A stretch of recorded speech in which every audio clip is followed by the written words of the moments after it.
Keep them moving! Colonel, sir, this just came for you. Give it to me.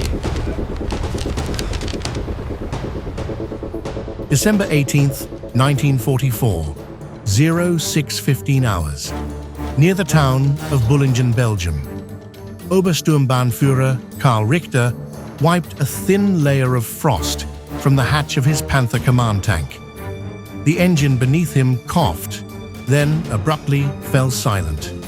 A moment later, one of his mechanics climbed up, breath turning to steam in the frigid air. Herr Obersturmbannführer, the reserve tank is dry. 3 days into the Ardennes offensive, Hitler's last great gamble, Richter's spearhead, was dead on a lonely Belgian road. To his front, the route to the Meuse River stretched another 50 miles. To his rear, more than 80 armored vehicles, Panthers, Panzer IVs, Sturmgeschütz assault guns, sat motionless, their crews anxiously staring into the mist. They hadn't been defeated by American firepower, they were defeated by empty fuel tanks. Then came the sight every German officer had prayed for. A captured American convoy of fuel trucks parked near the crossroads, abandoned in a hurry. The white stars painted on the tanks looked almost like a mockery. "Bring the fuel drums forward, now," Richter ordered. Men rushed forward, cracking seals and inhaling the sharp odor of high-octane American gasoline, more refined than anything Germany had left. Within minutes, fuel began flowing into the German tanks. Engines that had frozen back to silence now roared to life again. A steel beast awakened by enemy lifeblood. Richter walked down the line, counting barrels, gauging hope. 3,000 gallons. Enough to move his column another 15 miles. Maybe. For a moment, morale surged. Mechanics slapped tank armor with renewed confidence. Officers unfolded their maps, calculating fresh advances. Richter stared at the American trucks. Still warm. Coffee cups inside the cabs, half full. But the triumph lasted only seconds before the truth crept in. Cold and devastating. If the Americans could simply abandon such quantities of fuel, if they could drive full trucks forward, then walk away, then Germany wasn't just running out of gas. Germany was running out of time. Months earlier, Albert Speer had warned Hitler that synthetic fuel plants were burning under unceasing Allied bombing. Production fell from 175,000 tons in April to under 10,000 by fall. Luftwaffe training hours were cut to nearly nothing. Surface ships sat rusting in port. Meanwhile, United States oil production in 1944, 1.8 billion barrels. Germany, including Romania and synthetic fuels, 33 million barrels, less than 2% of American output. The Germans were trying to conduct mechanized warfare with an army fed by horses. Richter's men had captured what for them was a rare treasure. For the Americans, it was 1 hour of supply. Across Belgium and Luxembourg, the US Army had built a petroleum empire.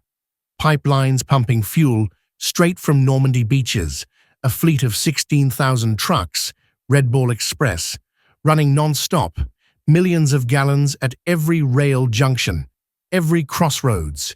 If threatened with capture, burn it all.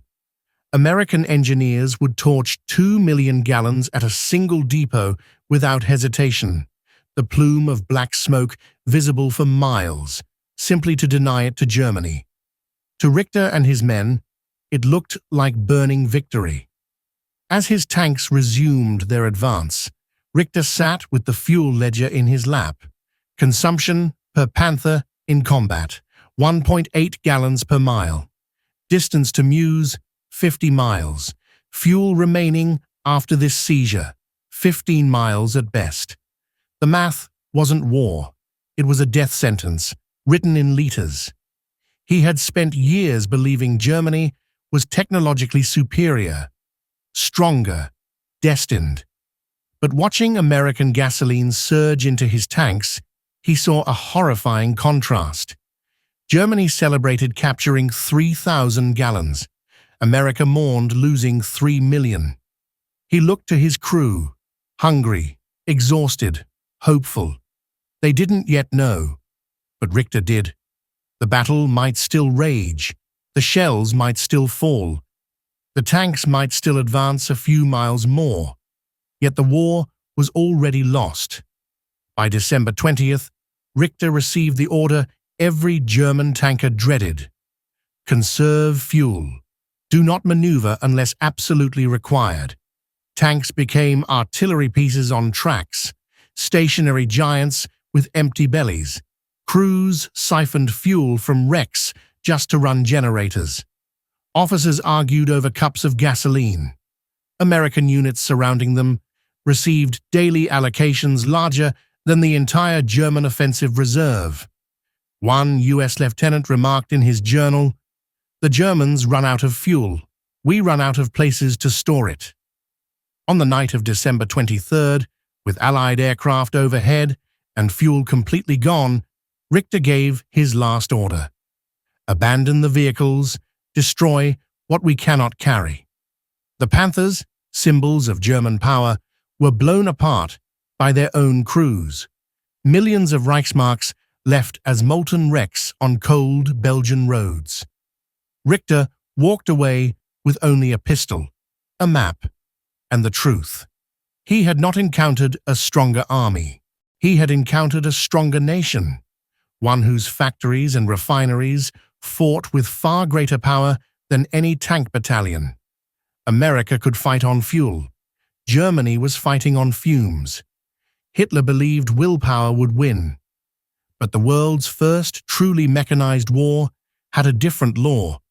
Whoever controls the oil controls the war. And that December morning in Belgium, watching American fuel flow into German engines, Obersturmbannführer Karl Richter knew Germany had already lost. The events of December 1944 in the Ardennes, often overshadowed by tales of bravery and combat, reveal a far deeper truth about the nature of modern industrial warfare. That logistical superiority, not tactical skill or individual heroism, determined the outcome of World War II. The German Ardennes offensive, led by officers like Obersturmbannführer Karl Richter and SS Oberführer Joachim Peiper, was fatally constrained by a critical lack of fuel. Despite the skill, training, and experience of German soldiers and crews, their mechanized advance, the spearhead of Hitler's last major offensive, ground to a halt, simply because their tanks, half-tracks, and assault guns had no gasoline to run. The contrast with the American forces was stark and decisive. While German units carefully rationed every liter, their enemies operated with a level of abundance beyond comprehension. The Americans built a logistical network capable of delivering millions of gallons of fuel daily, utilizing pipelines like Operation Pluto and the Red Ball Express trucking system, ensuring that armies in motion were never limited by supply. When confronted with the possibility of capture, American engineers burned fuel depots worth millions of gallons rather than let the Germans seize them, an act that highlighted both the scale of Allied resources and the impossibility of German assumptions. A single depot's 2 million gallons destroyed in Stavelot would have fueled an entire German division for weeks, yet for the Americans, it was a fraction of their reserves. The Ardennes campaign underscores that industrial production and logistics had become the ultimate instruments of warfare. German reliance on synthetic fuel, devastated by Allied bombing, left the Wehrmacht incapable of sustaining mechanized operations. Conversely, the United States produced oil and war materiel at such a scale that shortages were almost unimaginable, and even losses or destruction could be absorbed without strategic consequence. Every calculation, every decision, and every action of the German forces was dictated by scarcity, while their opponents operated with inexhaustible abundance. The psychological impact of this imbalance was just as profound as the material one. German soldiers and officers, long convinced of their technological and tactical superiority, witnessed firsthand the sheer scale of American industrial power. Capturing thousands of gallons of fuel at Hansfeld, what seemed like a miraculous windfall, quickly became a bitter reminder of the futility of their efforts when compared to the millions of gallons Americans could consume, deliver, or destroy at will. Operational decisions, movements, and even atrocities like the Malmedy massacre were influenced by desperate attempts to cope with fuel shortages. By the time German units were immobilized and abandoned their tanks on December 23rd, the truth had been made undeniable. The war was lost, not through battlefield defeat alone, but through the overwhelming industrial and logistical superiority of the Allies. The Ardennes offensive thus stands as a defining example of how modern warfare is dictated by supply chains, production capacities, and the management of resources rather than the skill of generals or the valor of soldiers. German tactical prowess, while formidable, could not overcome the structural limitations imposed by fuel shortages and industrial insufficiency. Meanwhile, the Americans, operating with unprecedented abundance, could absorb losses, burn resources to deny them to the enemy, and continue offensive operations with little constraint. In the end, the story of Hansfeld, Stavelot, and the frozen Belgian roads is not just a story of tanks and soldiers, but a lesson in the reality of industrial warfare. Victory favors those who can produce, transport, and expend resources at scale. The Tiger tanks abandoned in the Ardennes, their fuel gauges empty, stand today as monuments to the point when Germany's tactical skill met industrial inevitability and lost. It was a war decided not in courage or blood alone, but in barrels of oil, tons of steel, and the ability to sustain the machinery of battle.